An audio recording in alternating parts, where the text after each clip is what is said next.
Moving on for now to the latest coming in from the United States, U.S. President Donald Trump observing a moment of silence at the White House as the United States marks 18 years since the horrific 9/11 attacks.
U.S. President Donald Trump and First Lady Melania Trump observing a moment of silence as the United States marks the 18th anniversary of the horrific 9/11 attacks.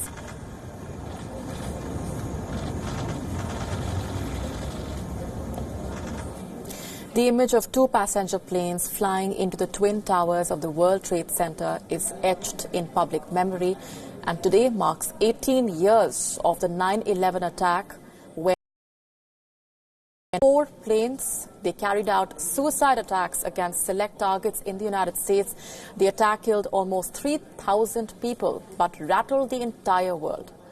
New York holding a memorial like every year for the annual name reading ceremony. During the memorial, only the victims' families will be allowed to attend. This year's ceremony will hold a new memorial outside the World Trade Center for the first time.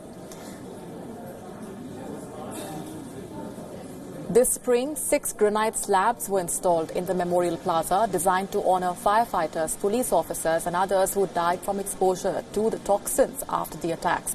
As there is no finite list of those who died in the aftermath, the slabs will remain nameless. President Donald Trump has participated in the Pentagon observance ceremony and also held a moment of silence just a few moments back at the White House.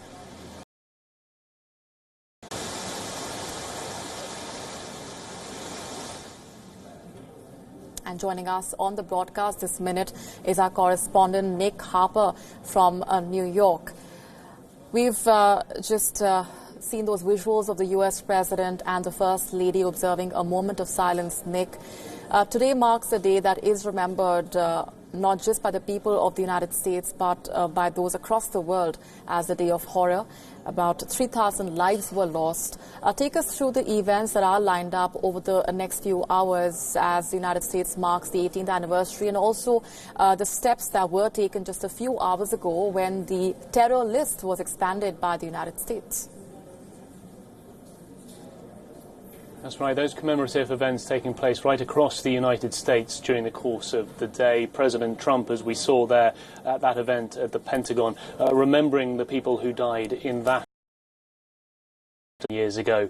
The big event, though, will be held here in New York. It's already underway. We had a moment of silence just a few minutes ago at 8:46 local time to remember the moment when the first plane went into the first tower, the North Tower. And in about 20 minutes' time, we'll have another moment of silence to remember the moment when the second plane struck the South Tower. And it is an opportunity as well over the next few hours for family members and relatives to gather at that memorial site where the Twin Towers were in New York and read the almost 3,000 names of the people who died here in New York at the Pentagon, but also in a field in Pennsylvania, that fourth plane being brought down by the passengers. The thinking was that that was en route to Washington, D.C., potentially with the U.S. Capitol as the target. So it is a very much a somber day, an opportunity to remember those lives lost here in America and being remembered. There's also a strange duality because it is a normal work day. The morning rush hour this morning has been busy. New Yorkers often say that that's a way to remember as well, to show that New York is resilient and that they will carry on in a business as usual type way to remember the people who died. But yes, the United States, as you mentioned there, also within the last hour or so expanding the terrorist list. It's something that they have been looking to do and it's something that they have decided to go ahead with as a result of consultations with their top military officials. Absolutely interesting that that's the strange duality that Nick is talking about, and that in a way is the message that each American is trying to send out today as the U.S. marks the 18th anniversary of the 9/11 attacks. We're going to leave it there for the moment, Nick. Appreciate you joining us with those details on the latest coming in from New York.